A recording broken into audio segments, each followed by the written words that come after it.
educated. And like we all come here thinking now's the time for action, but then when you see the action going on, it's like maybe we should think some more. Well, and I mean, the reason that I was excited about Occupy in the first place, and the reason I spent so much time there was, honestly, not because I had much interest in what the movement's actual goals were and or achieving them.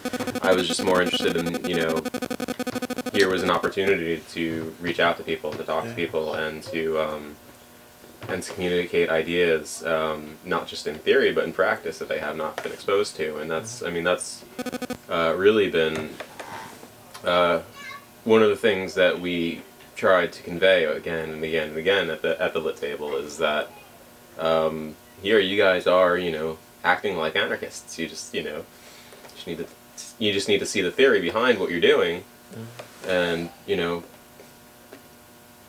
it's been pretty effective, I think. It's one of the most popular things at events, is everyone knows a free lit table. Yeah.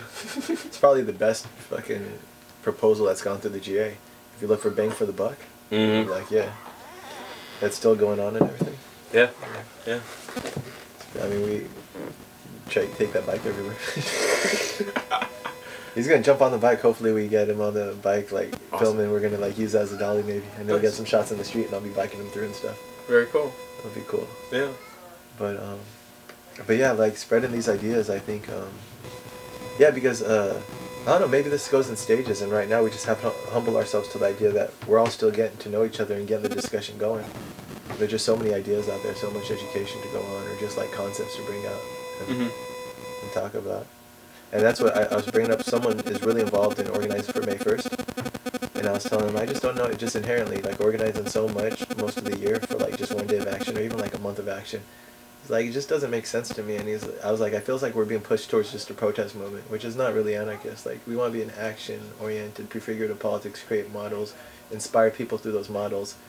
Protest is like petitioning the government, demands, asking someone to do something for you. Right. You're out on the street making a bunch of noise, and that's why I never really liked protests. I feel guilty for saying it, but I just... Yeah, I agree Yeah. with that, actually. I mean, I'm not a big fan of the whole protesting thing, I think. To the extent that you're asking leaders to come up with a certain set of actions themselves. Sort of likes it, yeah. I mean, that's sort of totally antithetical to what I'm interested in, and Now, if you have a protest to support a model that you're creating, that's different, I guess. well, sure, but then is it even really a protest? Because I mean, to protest is to complain. And that's true too. That's how I feel sometimes. There's so much work to be done. Yeah. We don't really have the time to get on the streets and yell at people. And that's why I think the common sense. I believe in collective wisdom. And when a lot of people criticize the movement, that's sort of what I feel. Mm-hmm. Is they're like, you're just shouting and doing all this other stuff. We're like, get about creating a new world if you think a new world should be created. And it's really hard to disagree with that. And I think that, but you need to sort of put your ego in the back seat if you want to actually listen to the critiques out there, which come from a malicious point a lot, but they still have some wisdom maybe. But yeah, Sure. I mean, it's funny. Like we used to.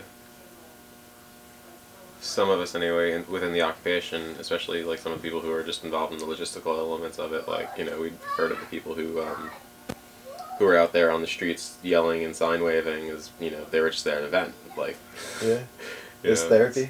Right, exactly. Like let them get it out, and that's what they're there to do, and good for them, and I guess that's catharsis. That's like because not everyone is.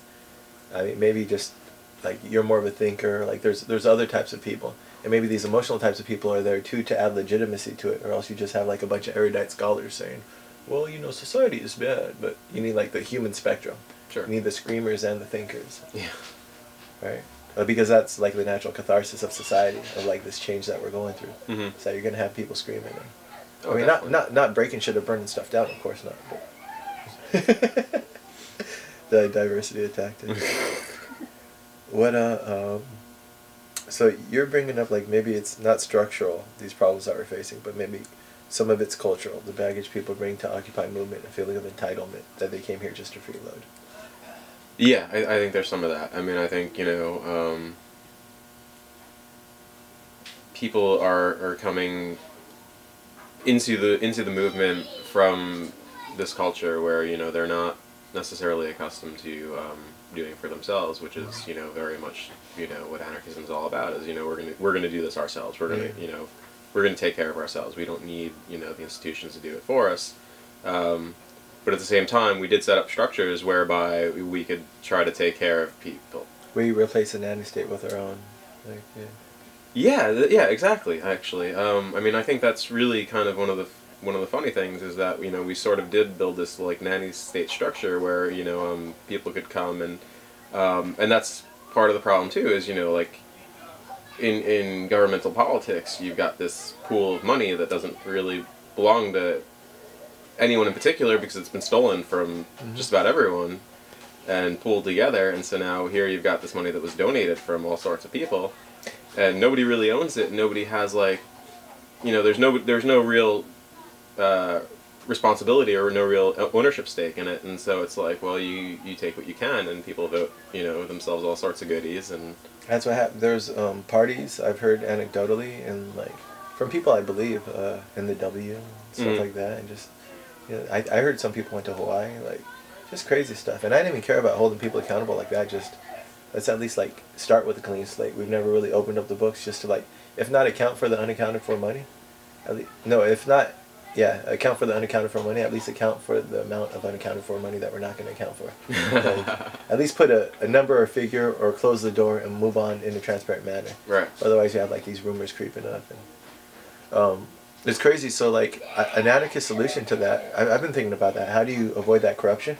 And I think it's not to have standing resources that aren't utilized. And that's the critique of capitalism too.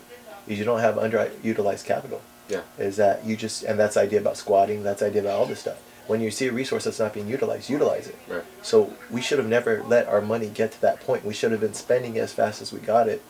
I had a proposal when I was thinking about this on the problems, like I got here November 1st, and by like November 20-something, around Thanksgiving, I was walking through the Park Stone, and someone smoked me out, and I was like, I was seeing this anti-democratic stuff, and I was like, the money's a problem, finance is a problem. I thought, why don't we just divide it amongst everyone? The park's gone, everyone's gone.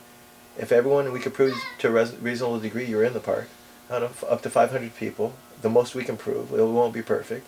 Divide out the money we have, it was a couple 100,000 at that time, it might have been like 1,000 a person, and we're done. No more standing resources, no more corruption. And it's, I came at that from an open source idea. If you empower a lot of people instead of just empowering one group, and you completely decentralize power, you're going to get the most results, because you're going to allow that open source collective consciousness to rise up. Now that I've learned more about anarchist theory, I'm realizing that was also an anarchist idea, is that you never want centralized bureaucracy and power. And that would be like flash reform. I called it a buyout buy-in because you can also ask people to buy back into the movement. So you buy them out, you attach reality to metaphor. We're all in this movement, literally here's your part of the movement. Here's your check.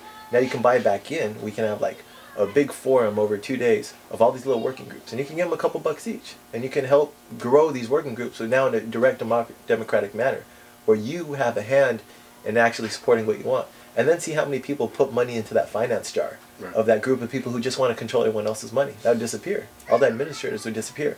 All the people who are actually doing work would increase. Like Occupy Farms, I'm sure would have been fine. Sure. And then also people would just take care of their own needs. Then you can actually say, feed yourself, house yourself. This is money that was supposed to get us through the winter. Now you have a couple $100. Go do it. Yeah. It's $100 if you want to like join an apartment with a bunch of other people. You want to live on the street, go buy yourself a smartphone. Do whatever. If you want a dumpster, get yourself a grocery budget. We'll keep track of who's doing what, and don't come back to us for a handout. And then someone was like, but then you'll just have people like buying liquor and beer. And I was like, $1,000 is a cheap payoff for an asshole compared to like how much damage they could do to the movement. Right. We've got them on record. Come back to us in a week with no money, and you won't be welcome. And then like people were like, oh my gosh, that's so fucking brilliant. And no one liked the idea though, because it was like one of those ideas that's like both stupid and smart or something. It's like, it's dumb enough to work. Right. But something major like that I think had to have happened.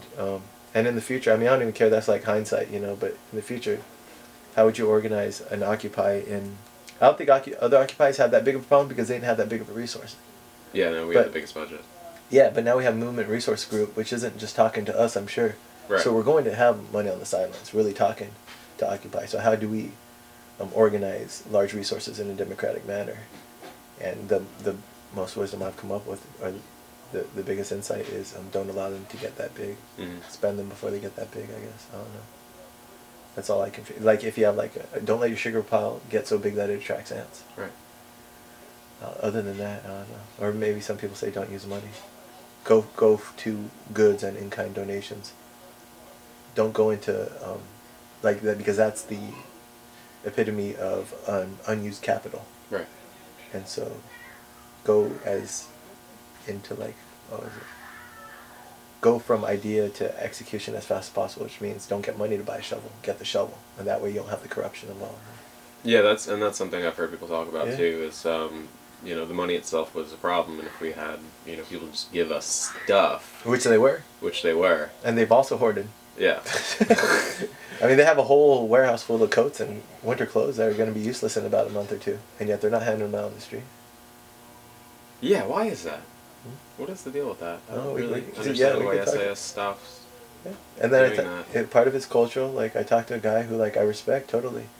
But I was like, hey, they kick you out of SIS, just commiserating. He said they're giving him a hard time. He was like, what do you mean kick me out? I run that shit.